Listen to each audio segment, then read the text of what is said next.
Hello friends, welcome back to my channel Divya's little world. எல்லாரும் எப்படி இருக்கீங்க?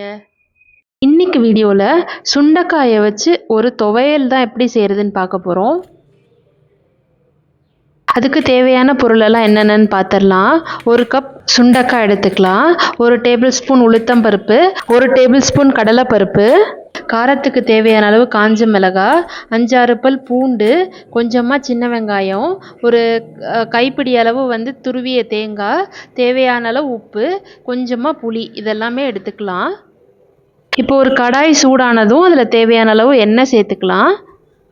இதில் நம்ம எடுத்து வச்சுருக்க சுண்டைக்காயை சேர்த்து வதக்கிக்கலாம்.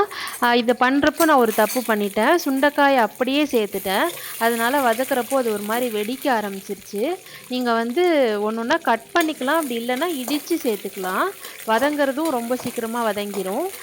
இதை ஒரு கொஞ்சமாக கலர் அப்படி லைட்டாக சேஞ்ச் ஆகிற அளவுக்கு நல்லா வதக்கிக்கணும். மோஸ்ட்லி இந்த சுண்டைக்காயை வச்சு நம்ம சாம்பாரில் தான் செய்வோம். அது அதிகபட்சம் பிடிக்காதவங்க அதை அப்படியே ஒதுக்கிடுவாங்க.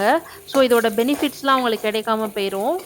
இந்த மாதிரி துவையலாக செய்கிறப்போ அது என்னன்னே உங்களால் கண்டுபிடிக்க முடியாது. நல்ல காரசாரமாக புளிப்பாக இருக்கிறப்போ கண்டிப்பாக இதை சாப்பிட்ருவாங்க. இப்போ நல்லா வதங்கிடுச்சு, இதை தனியாக எடுத்துக்கலாம். அதே எண்ணெயில் பார்த்தீங்கன்னா மற்ற இன்க்ரீடியன்ட்ஸ் எல்லாமே ஒன்று ஒன்றா சேர்த்துடலாம். உளுத்தம்பருப்பு, கடலைப்பருப்பு, காஞ்ச மிளகாய், பூண்டு, சின்ன வெங்காயம், இதெல்லாமே சேர்த்து நல்லா வதக்கிக்கலாம். மீடியம் ஃப்ளேமில் வச்சே வதக்கிக்கணும். அது எல்லாமே கலர் சேஞ்ச் ஆகி லைட்டாக கோல்டன் ப்ரௌன் வர்ற மாதிரி வர அளவுக்கு நல்லா வதக்கிக்கணும். அதே மாதிரி அதோட ரா ஸ்மெல் போகிற அளவுக்கு நல்லா வதங்கினதுக்கப்புறம் தேங்காய் சேர்த்துக்கலாம்.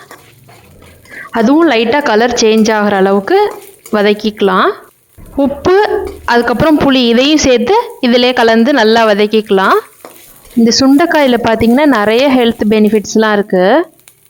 மெயினாக பார்த்தீங்கன்னா டைஜஷனுக்கு ஹெல்ப் பண்ணுது, இம்யூனிட்டி பவரை இன்க்ரீஸ் பண்ணுது, பிளட் ப்ரெஷரை ரெகுலேட் பண்ணுது. இந்த மாதிரி நிறையவே சொல்லிகிட்டே போகலாம். அதுவும் இல்லாமல் இதில் நிறைய ஃபைபர் கண்டென்ட், அதுக்கப்புறம் ஆன்டி ஆக்சிடென்ட், இது எல்லாமே நிறைய இருக்குது. ஃபைனலாக அந்த சுண்டைக்காயும் இதோட சேர்ந்து கலந்து நல்லா வதக்கி விட்டுருங்க. அவ்வளோதான், ஸ்டவ் ஆஃப் பண்ணிடலாம். இது நல்லா ஆறுனதுக்கப்புறம் ஒரு மிக்சி ஜாரில் சேர்த்துக்கலாம். ரொம்ப மைய அரைக்காமல் கொஞ்சம் குறப்பாக இதை அரைச்சி எடுத்துக்கலாம். அவ்வளோதாங்க, நம்மளோட சுண்டைக்காய் துவையல் ரெடி ஆயிடுச்சு. ரொம்பவே டேஸ்டி அண்ட் ஹெல்த்தியானது. நல்ல சூடாக சாதத்தை போட்டு அது கூடவே மெயின் டிஷ், சைட் டிஷ் எல்லாமே வச்சு அப்படியே இந்த துவையலையும் வச்சு சாப்பிட்டீங்கன்னா ஆஹா, சும்மா அந்த மாதிரி இருக்குன்னா பார்த்துக்கோங்களேன். நீங்களும் இந்த துவையலை ஒரு தடவை ட்ரை பண்ணி பாருங்கள். செஞ்சு பார்த்துட்டு எப்படி இருக்குன்னு கமெண்ட் செக்ஷனில் சொல்லுங்கள். இதே மாதிரி இன்னொரு இன்ட்ரெஸ்டிங்கான ரெசிபியோட நெக்ஸ்ட் வீடியோவில் பார்க்கலாம். அன்டில் தென் பாய்.